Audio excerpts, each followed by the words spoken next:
so that was a pleasant surprise. Being a long-time horror fan means I've seen my fair share of slashers carve their way across the screen.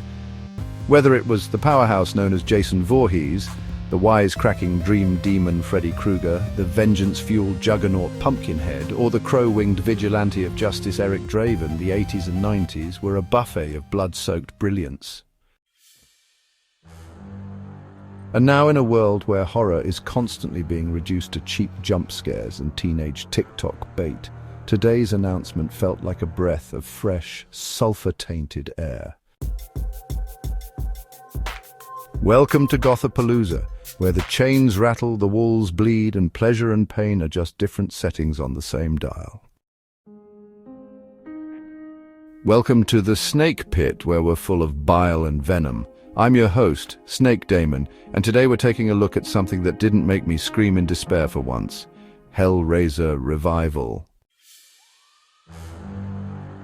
Yes, you heard that right, single-player Hellraiser, not another asymmetric multiplayer mess where 5 people role-play as idiots, and one person gets to cosplay as a D-list horror icon with dodgy hit detection. No, this time it's personal, it's solo, and it actually looks promising. Saber Interactive and Boss Team Games, the same minds behind A Quiet Place, The Road Ahead, are working with Clive Barker himself. That's right, actual involvement from the twisted genius who gave birth to this franchise in the first place. That alone elevates this above the usual licensed horror drivel. So we play as Aidan, no, not that one, who stumbles into Cenobite territory, trying to save his girlfriend Sunny by unlocking the secrets of the Genesis configuration. That's right, a new puzzle box, new lore, and hopefully a new reason to scream. But, you know, in a good way. Alright, let's talk about what makes this different. Most horror franchises these days are on a multiplayer conveyor belt. Evil Dead, the game, Texas Chainsaw Massacre, Friday the 13th, the list just goes on. And yeah, they're fun for an hour or two, until you realize they all follow the same structure. Hide, scream, glitch through a door, rinse and repeat. Let's be honest. Friday the 13th was basically an early access meme with a license slapped on it. Backers got shafted harder than someone caught holding the puzzle box upside down. And don't even get me started on Evil Dead being just a glorified loot fest with a chainsaw. If you're a horror fan without a paid PlayStation Plus or Xbox Live subscription, those games might as well not exist. They're glorified menu screens. But Hellraiser Revival? This one's single player, first person, yes I loathe that too, and we'll get to it, and dripping in atmosphere.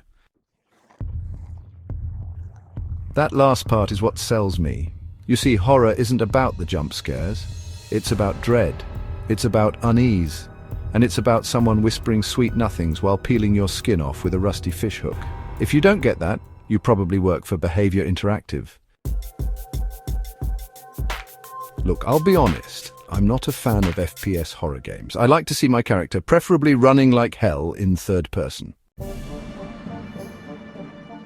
But if the writing is strong, the world is punishing, and the game stops short of turning into a generic shooter with gore decals, then I'm in. And the fact that Clive Barker himself is involved? That tells me this isn't just a cheap cash grab. It might actually have intent and, dare I say it, artistry. Ooh, we'll see if it pays off, because I'm not jumping on the hype train just yet. Horror fans have been burned more times than Freddy Krueger's face. But this actually has the potential to be something more than just a Cenobite cameo generator. Maybe even a real revival of narrative-driven horror. And if this does well, maybe, just maybe, we'll get more of these legacy horror icons treated with the reverence and gore they deserve. Until then, I'll keep watching the skies, and probably checking out board games like Who Goes There, until someone gives The Thing the game it truly deserves. Hell, I'd even take it as a Cluedo reskin at this point. But I digress. The fact that Hellraiser is skipping the dead horse that is multiplayer and embracing actual storytelling again, that's worthy of praise.